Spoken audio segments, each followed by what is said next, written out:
And hello, volleyball fans. Scott Warras, so pleased to be joined by Brady Pichler for the second time already in this young men's volleyball season. He is the conference's men's volleyball offensive player of the week. Brady, congratulations. Thank you. Speaks to what you're doing already in your rookie campaign. Second time you've won this award. The numbers last week, I always like to give the numbers so people know what warranted the honors. 2 games at Edgewood and home against Lakeland. You averaged a little over 4 kills per set. You had your 5th double-double against Lakeland, 15 kills, 12 digs. Double-digit kills in all 14 matches in which you've played now so far this year. You know the first question I'm going to ask. What went so right last week in those 2 matches? I think for us as a team, honestly, we just really picked up passing. When the first contact's there, it's easier for the set to be there. Then we just connect, and it's just easier to put down, I guess. What is the evolution of the passing game right now among this team and among the players?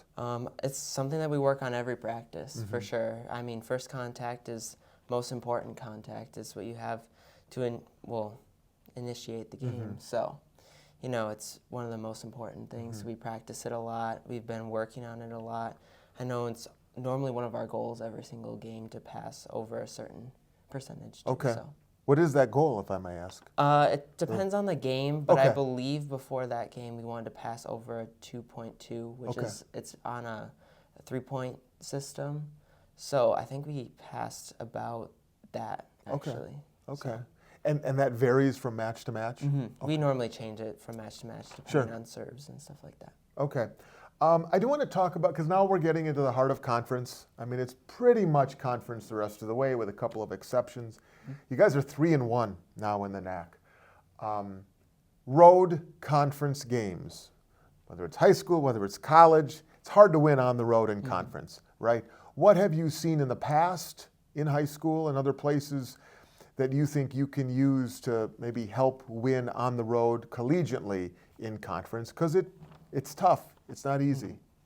I personally, I use it as fuel. It's like everyone's against you, and you kind of just have to come out and be the person and the team that they don't want you to be. That's kind of how I like to think about it, and that's how I think our team needs to change our view on it. Is not like they're against us, but it's fuel for us. Yeah. So. What is the best, you went to Sussex Hamilton High School. What is the best road environment you ever played in back in the day? I would say Germantown was normally the loudest. Okay. Or maybe Tosa East. All right. I mean, to have success, I've talked to athletes before, and you talk to this, but I mean, when you win a road match, when you win a road game in conference, and you have to shut up those fans. I mean, that's one of the sweetest things in sports, right? I know. That's my junior year. We upset Wauwatosa East, and that was kind of like the turning point for our program, because I think they were top 10 at the time. Sure. So upsetting them at their place was kind of the big thing for us. Are there venues you've played in where the fans are right on top of you? I mean, tiny gyms. I mean, there are so many that are such nice facilities nowadays in high school. You don't get old school little gyms, but every once in a while, maybe you find yourself in a little tiny environment. Yeah, I would say more tournaments are like that, Sure. since there's more courts in one area. But normally the home or away conference matches, they're just kind of on the sides. They're not right behind you. So. Tell you what, you guys go to Maranatha later this year. I know that's not a conference game anymore. That's one of those small little gyms where even if there's, 50 people, 75 people, students, they get loud. The place gets rowdy. Now, I know that that's something that you and the team want to do here at the Time of Grace Center. You're 4-1 already at home. Have you guys talked about that, building some consistent winning at home and make this a true home court advantage? Yeah, we have talked about that as a team and just how we play a lot more confidently here, but we also need to start carrying that to away games, because now we have the confidence here, now we can take it other places and kind of shut up the fans. Is the speed of the game, I ask this, how does the speed of the game change, or how have you noticed it compared to your your work at high school levels? It's definitely faster for sure. Okay. It's just different tempo, different speeds of offenses, stuff like that. And I think the biggest thing is probably the physicality difference of the teams that we play, but also the physicality of like on our team and wanting to always like attack and give our best. Like an aggressiveness? Yeah. What do you mean by physicality in volleyball? Yeah, like aggressiveness and like how hard you're hitting as well. How much film do you guys watch? Is there a lot of film watch? Yeah, there's a lot. We watch at least normally twice every week.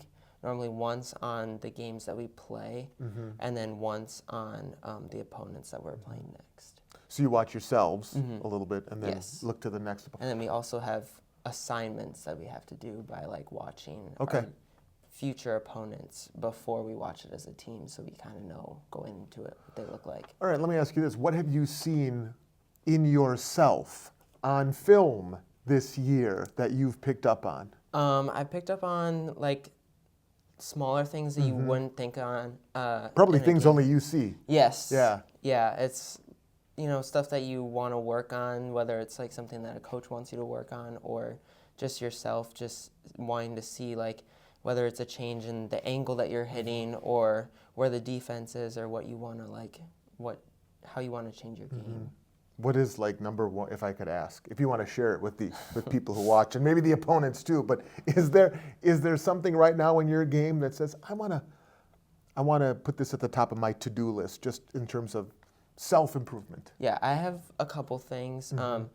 Personally, when blocking, I tend to look down, so Okay. I look away from the ball, which is not the best situation.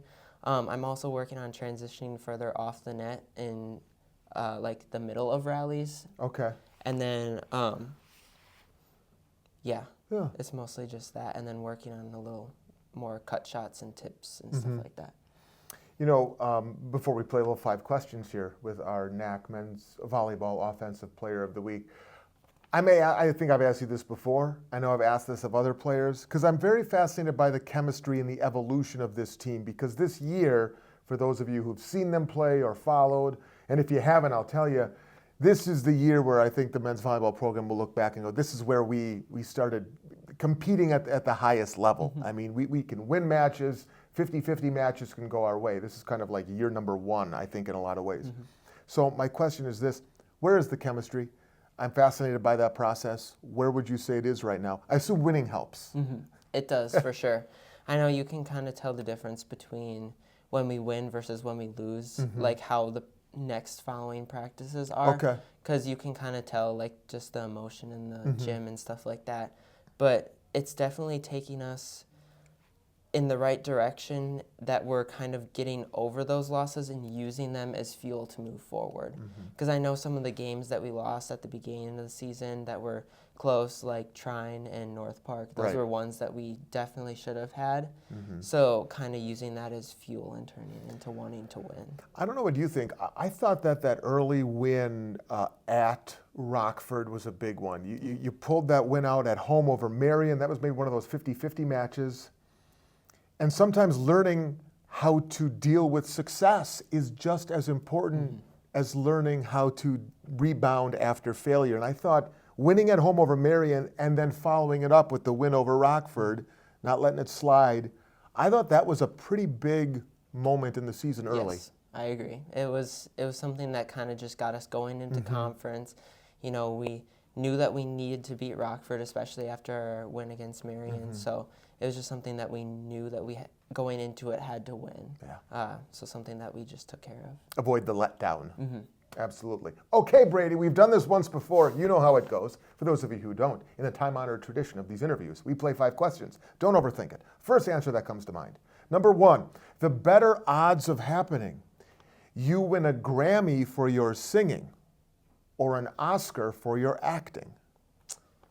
Definitely a Grammy. Definitely a Grammy. We're going to get you to sing next time we have you in here. Number 2, waffle bar or omelet bar? I would say omelet. Omelet bar.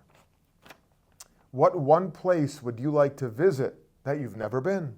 Italy. Number 4, 10 inches of snow or 10 below? 10 inches of snow. Mm-hmm. Number 5, the funniest person you know is? Oh. Who cracks you up? Literally anyone, Really? honestly. I'm fairly easy to laugh. Okay. All right, let me ask you this way. Who's the funniest person on the team? Probably Ray. Okay. All right. And your bonus question is this. They're casting the movie entitled The Brady Pichler Story. What type of movie is it? And who do you cast to play you in the lead? I would say a comedy, Comedy, okay. and I would probably say my brother. Your brother. Yeah. He's a funny guy? Mm-hmm. Is he? All right. Older or younger? What's Younger. The younger 2 brother. years younger. 2 years younger. Plays you. All right. Very good. Very good. MSOE is the next opponent for the Warriors men's volleyball team. It'll be Wednesday night, 7 o'clock here at the Time of Grace Center, where, as I said earlier, they're 4-1. They'll try to make it 5-1. Brady, all the best. Congrats on a second weekly award. And we'll see you Wednesday night. We'll see you Wednesday night, hopefully, as well. Thanks for watching.